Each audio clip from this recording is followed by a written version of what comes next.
Viral, wanita teriak minta tolong tangkap maling minimarket di Jember, sayang tak ada yang menolong. Tengah beredar sebuah video yang memperlihatkan seorang wanita tengah menjerit minta tolong sembari memegangi seorang pengendara motor. Dalam akun Instagram @media.jember, dikatakan bahwa pria tersebut melakukan pencurian di sebuah minimarket yang berada di Jember. Wanita tersebut cukup lama menahan sang pria. Namun, tak satu pun orang yang berada di lokasi tersebut datang untuk membantunya. Beberapa warga sempat mendekati mereka, dan pria tersebut tampak sempat berdebat. Telepon polisi, barangnya dikembali.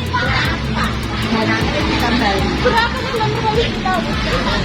Aduh, 911. Hah? 911.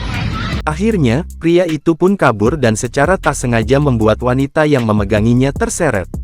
Peristiwa itu pun kini viral dan telah diunggah ulang oleh banyak akun di media sosial.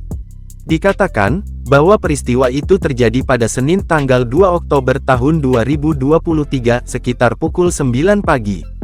Netizen pun ramai memberikan komentar atas reaksi warga sekitar yang terlihat tak berkutik banyak.